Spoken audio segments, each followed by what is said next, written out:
Tiga.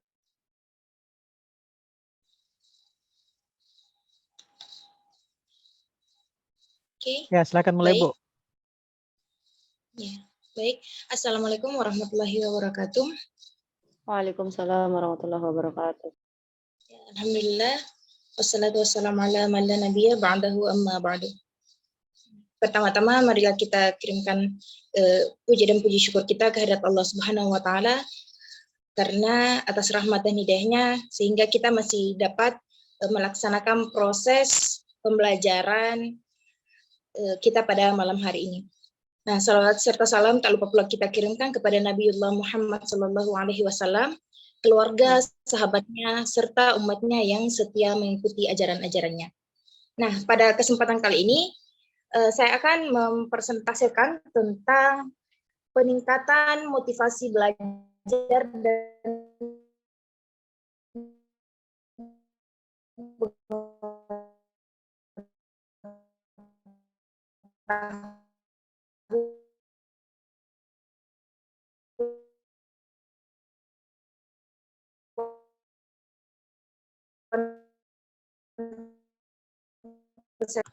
of learning activities, yaitu learning dianggap sebagai perpanjangan dari learning. Tetapi kualitas learning dapat disampaikan dengan kesadaran akan keterbatasan dan manfaat khusus perangkat seluler.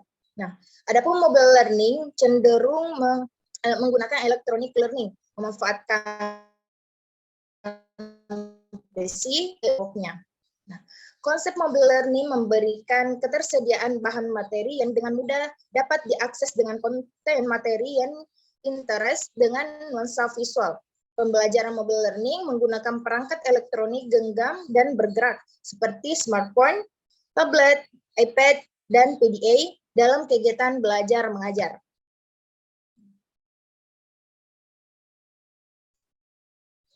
Mobile learning dapat berfungsi sebagai kerangka dalam proses belajar di sekolah yang inovatif. Nah, adapun fungsi mobile learning adalah sebagai suplemen. Maksudnya adalah pelajar memiliki kebebasan menentukan menggunakan konten yang disediakan pada mobile learning ataukah tidak. Yang kedua, fungsi sebagai pelengkap, yakni materinya diatur dan disajikan sedemikian rupa dalam basis learning sebagai pelengkap bahan ajar yang diberikan kepada anak didik. Nah, yang ketiga adalah fungsi sebagai substitusi.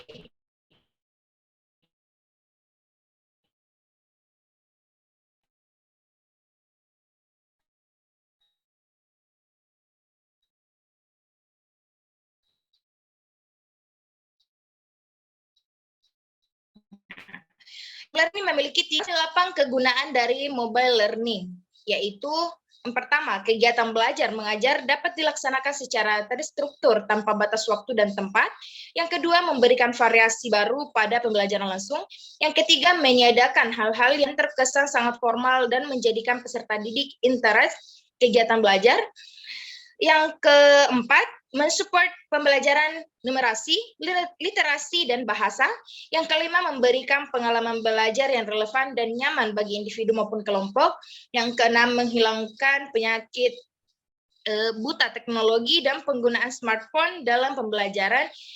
Yang ketujuh, membantu generasi muda milenial fokus belajar, meningkatkan diri dengan confident dalam belajar. Yang selanjutnya adalah motivasi belajar. Nah, motivasi didefinisikan sebagai konstruk teoritis untuk menjelaskan inisiasi, arah, intensitas, ketekunan, dan kualitas perilaku, terutama perilaku yang diarahkan pada tujuan.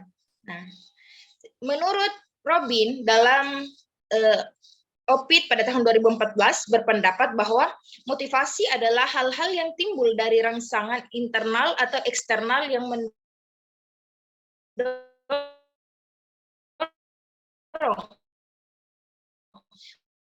dan tinggi. Jika motivasinya tinggi, maka aktivitasnya juga akan meningkat dan hasilnya akan lebih baik, bahkan mungkin mencapai tingkat yang optimal. Jika motivasinya yang mendorong tindakan itu rendah, maka aktivitasnya juga akan berkurang dan hasilnya akan minimal. Dari pendapat ahli tersebut diambil konklusi mengenai definisi motivasi belajar, yaitu kondisi kejiwaan yang memunculkan trigger individual untuk belajar sungguh-sungguh, memahami atau menguasai kompetensi tertentu. Ada dua sudut pandang dalam motivasi, yaitu motivasi intrinsik dan ekstrinsik. Nah, secara sederhana, penjelasan kedua hal tersebut diuraikan seperti yang pertama, motivasi intrinsik. Ya, menurut Winkel, dalam bukunya Wahab pada tahun 2016 mengemukakan bahwa motivasi intrinsik dengan motif yang timbul dari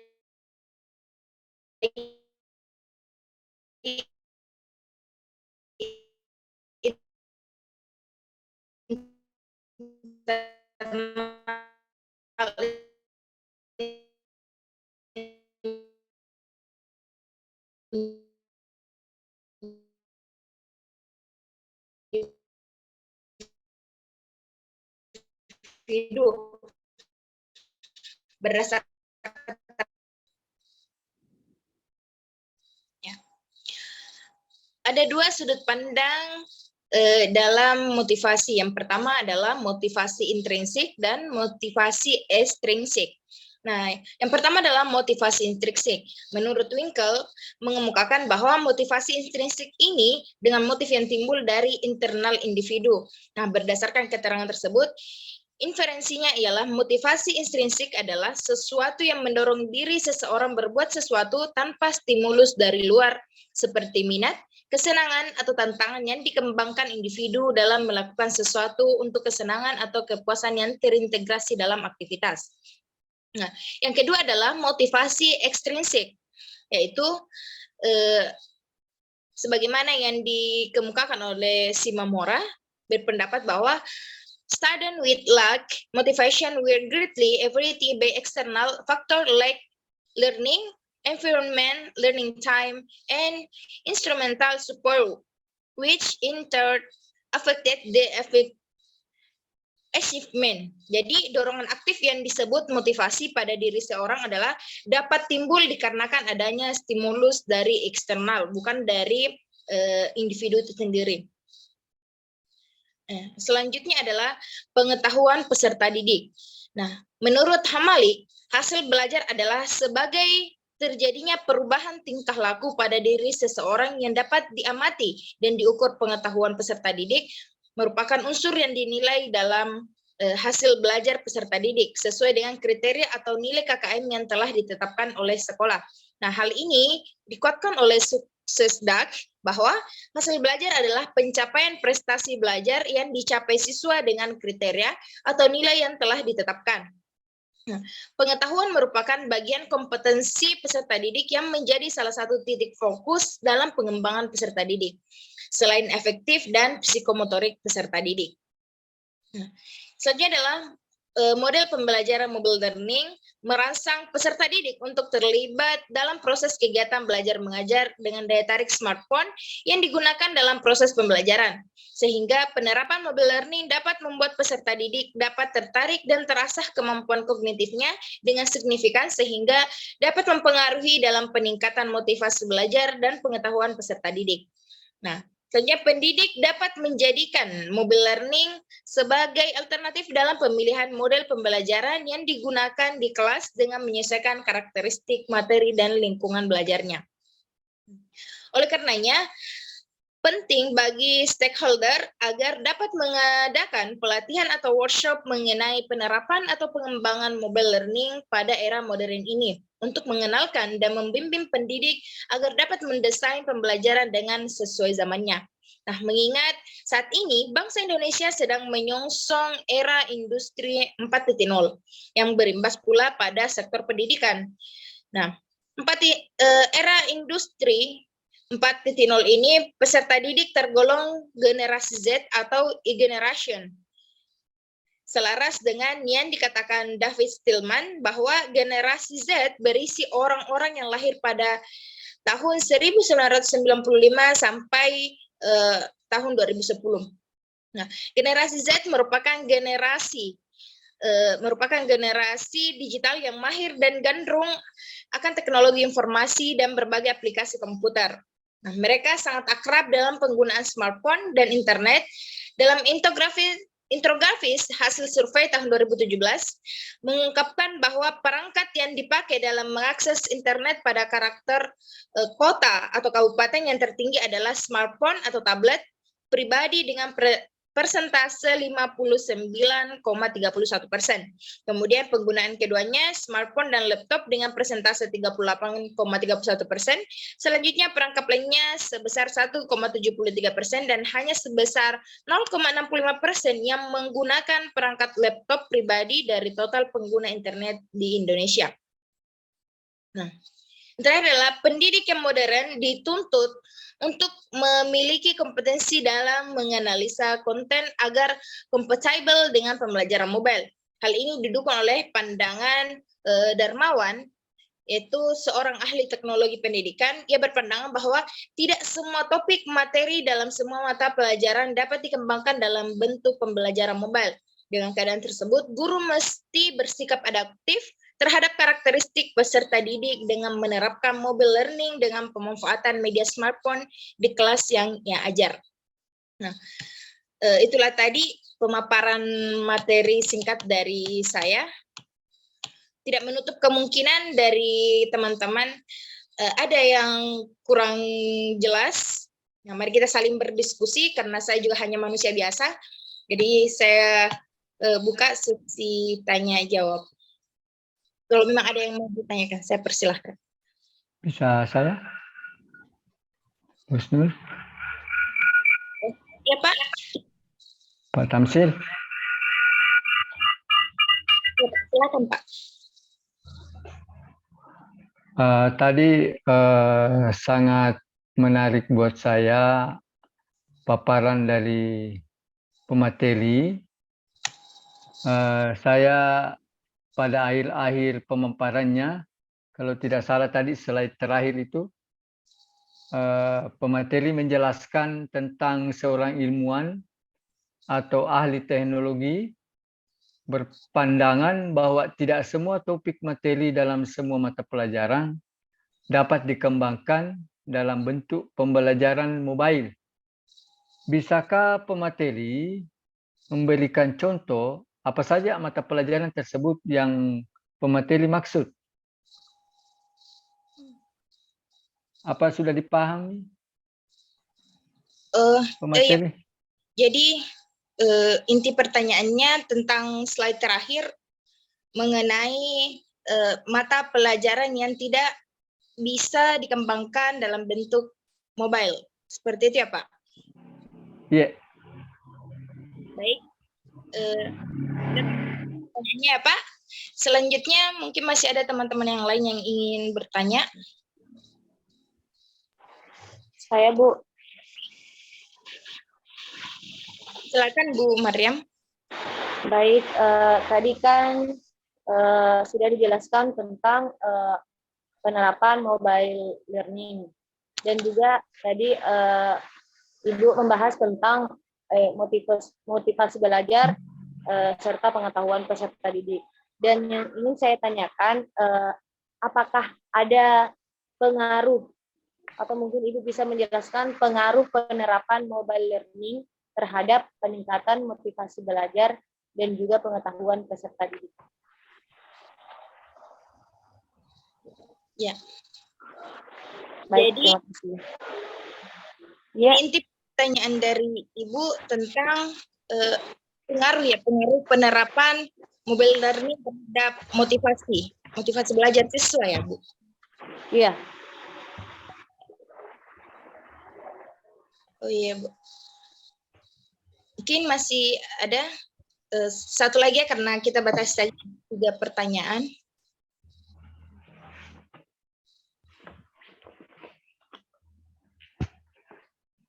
Oke. Atau sebegitu saja.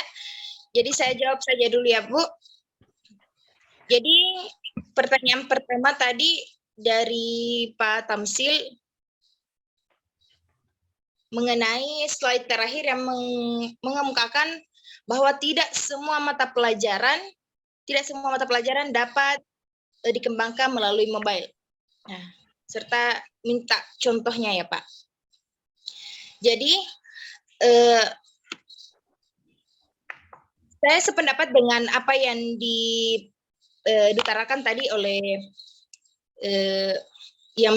ahli tadi yang mengatakan bahwa tidak semua mata pelajaran dapat dikembangkan melalui mobile.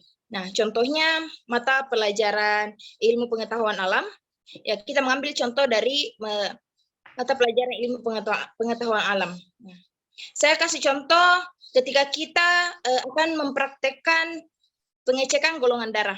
Nah, ketika kita melakukan pengecekan golongan darah, kita harus langsung terjun ke lapangan atau kita langsung ke laboratorium untuk mengetahui hasil dari pengecekan golongan darah tersebut. Kita tidak akan bisa mengetahui hanya sekedar teori tok saja, karena ketika kita melakukan pembelajaran melalui mobile learning hanya sekedar teori tanpa mempraktekkan juga tidak akan bisa maksimal seperti itu.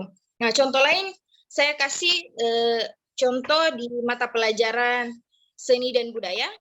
Nah, seni dan budaya ada contohnya seni tari. Nah, seni tari juga tidak bisa berkembang jika hanya mengetahui teorinya tok saja tanpa mengaplikasikannya. Nah, jadi kita selain kita mengetahui teori, kita juga harus mengaplikasikannya dan memberikan contoh seperti itu, Pak. Jadi saya kembalikan kepada Pak Tamsil sebagai penanya tentang slide terakhir tadi. Ya, saya sudah paham dan puas atas jawaban. Terima kasih Bu atas jawabannya. Ya, sama-sama Pak. Jadi jadi kita lanjut di pertanyaan selanjutnya ya, Pak, Bu, mengenai pertanyaan Ibu Mariam mengenai pengaruh penerapan motivasi. Nah, menurut saya pribadi, pengaruh penerapan motivasi ini tergantung dari individual peserta didik itu sendiri. Nah, kenapa saya mengatakan tergantung dari individual peserta didik itu sendiri? Karena dalam peningkatan motivasi belajar, saya bagi atas dua kategori. Yang pertama, besaran motivasi belajar yang pertama 34% itu di motivasi belajar kategori sedang, dan yang kedua adalah peningkatan pengetahuan peserta didik di 70% atau pembelajaran pengetahuan peserta didik di kategori tinggi. Nah, kenapa saya bagi dua antara sedang dan tinggi? Saya tidak ambil rendah karena bagi saya tidak ada yang benar-benar kurang. Yang kurang adalah motivasinya. Nah, tergantung dari motivasi dari peserta didik itu sendiri. Karena sebagaimana ketika kita belajar offline, ada saja peserta didik kita yang memang tidak memiliki motivasi dalam dirinya untuk belajar. Seperti itu. Tidak ada dalam dirinya memang untuk belajar, untuk pengetahuan apapun itu, dia sangat kurang dalam motivasi itu. Jadi makanya tadi ada kita bagi dua motivasi tadi. Nah, kenapa saya mengatakan tersebut? Karena memang motivasi ini harus memang ada dalam diri kita maupun dari luar dari luar individu itu sendiri. Seperti itu, Bu. Mungkin ada tambahan sebelum saya kembalikan kepada penanya. Saya kembalikan dulu kepada teman-teman, mungkin ada yang ingin ditambahkan atau ada yang ingin disanggah. Bu Amina mungkin atau Pak siapa tadi? Mungkin ada tambahan dari Bu Amina atau Pak Herman.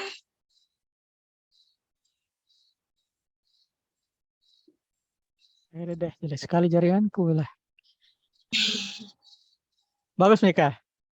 Kalau bagus Ya. nih saya bertanya dulu. Bagus, ya. Oh, bertanya. Tunggu dulu Pak, diselesaikan dulu ini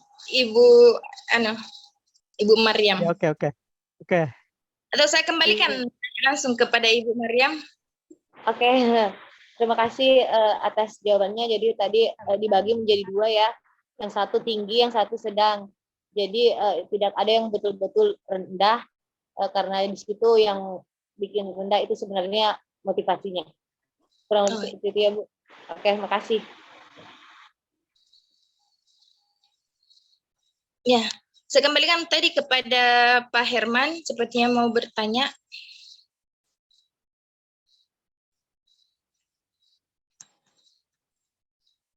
Aduh, kayaknya jelek jaringannya Pak Herman di.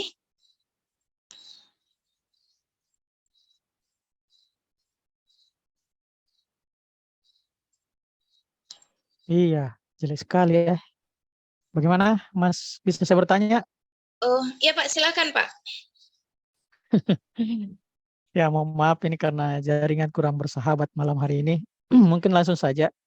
Dari macam-macam motivasi yang tadi dipaparkan oleh pemateri, motivasi ekstrinsik itu apakah bisa mempengaruhi siswa dalam kegiatan belajar mengajar agar lebih efektif? Lalu dalam kegiatan belajar mengajar, motivasi ekstrik itu seberapa pentingnya untuk siswa? Itu saja, Bu. Terima kasih. Oh ya, jadi inti dari pertanyaan Bapak tadi tentang macam-macam motivasi ya Pak, yaitu motivasi ekstrinsik. Ya. Jadi saya langsung jawab saja Pak.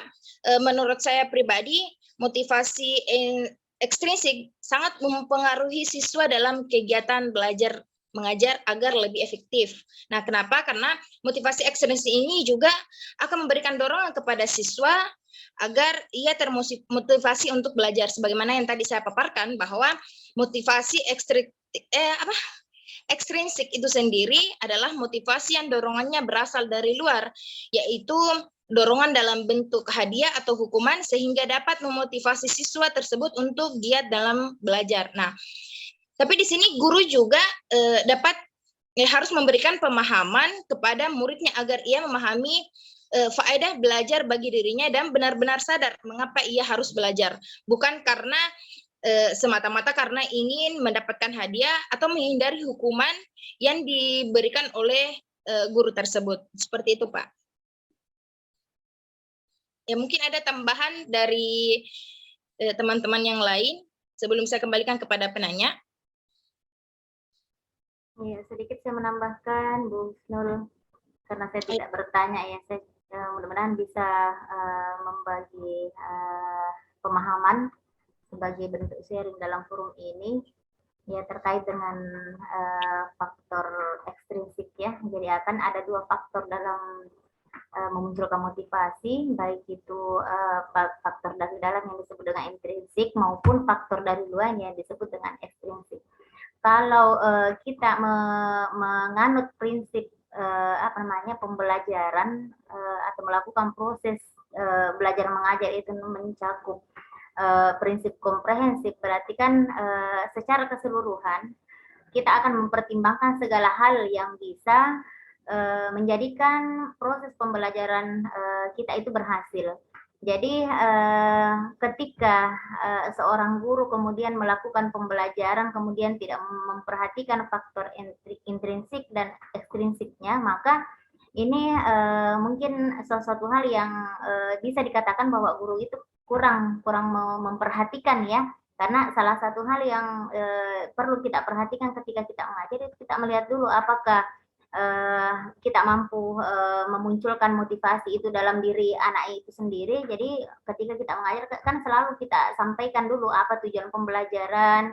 Nah, dan secara tidak langsung sebenarnya itu kita sudah memunculkan motivasi belajar dari intrinsiknya itu sendiri. Kalau ekstrinsiknya ya itu kan biasa datang dari luar. Kalau kita kaitkan dengan media pembelajaran, baik itu sifatnya e-learning atau berbasis IT. Nah, itu kan bisa dikatakan bahwa hal-hal yang kita gunakan itu merupakan pendukung, salah satu pendukung untuk memunculkan motivasi dari segi ekstrinsiknya. Jadi, adapun hal-hal yang bisa memotivasi siswa yang itu datangnya dari diri dia sendiri, kesadarannya sendiri, maka itu bagian daripada intrinsiknya, tapi ketika motivasi itu datang di luar dari dirinya, maka itu disebut sebagai faktor ekstrinsiknya. Saya kira itu yang bisa saya tambahkan. Bu Husnul, saya kembalikan dulu.